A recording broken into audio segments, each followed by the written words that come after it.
The Korean War was the first proxy war of the Cold War, the first ideological war between communism and capitalism, and the first and last time the Soviets and Americans would engage in direct conflict with each other. It is the story of a people who were oppressed, freed, artificially divided, and pushed towards a war against their own people. It is a story, much like others in the Cold War, of the two superpowers using a population as chess pieces to gain power in the world stage. Furthermore, it conveys how two completely different ideologies were forcefully implemented in the Koreas and how this led to hundreds of thousands of fatalities and the division of a people. Moreover, I will illustrate how the so-called forgotten war has drastically influenced history and can have a drastic effect on our present and future. To understand the Korean War, one first has to understand what factors led a people to a war and ideological division. The peninsula of Korea was occupied by the Japanese Empire from 1910 until its unconditional surrender to the Allies in 1945.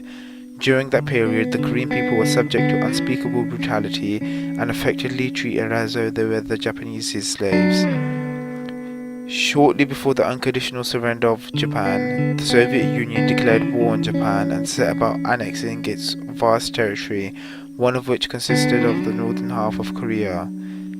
After World War II, the US and USSR, still in a state of alliation, divvied up Korea amongst one another and agreed to unify Korea as one state in 5 years' time.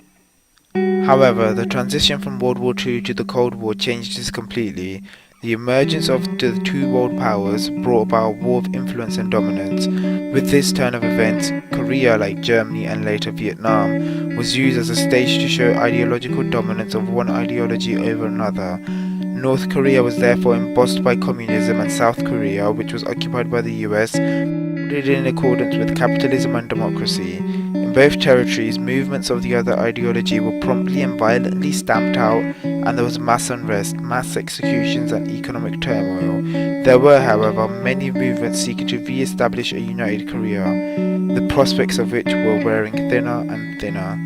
In 1948, the two superpowers even established two separate governments in Korea.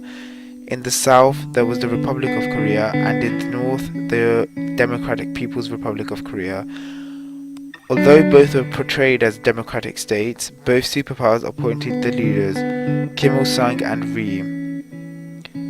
After the founding of the two states, the USA and USSR left the Korean peninsula in 1949, leaving behind a crippled state with an overpowering aspiration for unification. This aspiration for unification materialized itself on the 25th of June 1950 when Kim Il-sung, the leader of North Korea, attacked the South on the grounds of unifying the Korean people. After just 4 days, the North had already captured Seoul and was swiftly moving further south. This was due to the fact that the North were better equipped for a war. The South Koreans were forced to retreat, and the North Koreans quickly surrounded them in the port city of Busan. At this point, a total victory seemed imminent. However, 2 days after the initial invasion, on the 27th of June 1950, the UN Security Council passed a resolution in the absence of the Soviet Union to support the South militarily in a coalition and impose sanctions on the North.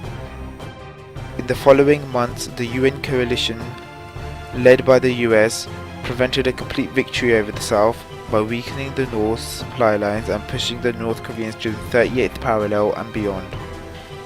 In October 1950, and on the orders of US President Truman, the coalition pushed deep into the north and were close to the Chinese border and seemingly victory when communist Chinese forces attacked the coalition and, with Soviet-Russian air support, pushed back the coalition to the 38th parallel.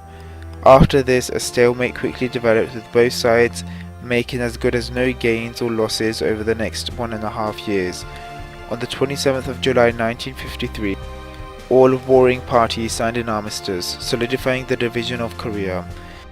The armistice means that technically a state of war still exists between North and South Korea, and North Korea and America. Furthermore, the DMZ, or Demilitarized Zone, was established, which is a 250 km long and 4 km wide buffer zone between the two countries and is one of the most heavily militarized borders in the world. The Korean War cost the lives of 2 to 3 million people, solidified the division of Korea and escalated the Cold War. However, a positive can be contrived from the role of the UN, which, as opposed to its predecessor, the League of Nations, showed the world that it was able and willing to act with force if need be. Immediately after the Korean War, one Korea developed and thrived while the other descended into political and economic turmoil. This may be surprising, but the former is the North while the latter is the South. North Korea, despite being a despotic communist state, was stable both politically and economically thanks to Soviet subsidies and Soviet help, whereas South Korea was plagued by a cornucopia of social, political and economic problems.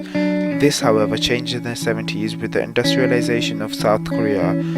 This led to the South being an actual democracy in the 80s and to an economic boom which has elevated the South to being one of the largest economies in the whole world. In the 1980s, everything in the North started to go south. The economy started shrinking, and after the fall of the Soviet Union, the North became an isolated dictatorship plagued with economic disintegration and famine. Nowadays, North Korea is seen as a dangerous despot and desperate state that might plunge the world into World War III. The Korean War is often referred to as the Forgotten War due to the fact that it took place between two major wars, the world-changing World War II and the highly controversial Vietnam War. It may lie in the shadow of these two conflicts, but we shouldn't forget that everything that is going on right now is a direct consequence of history.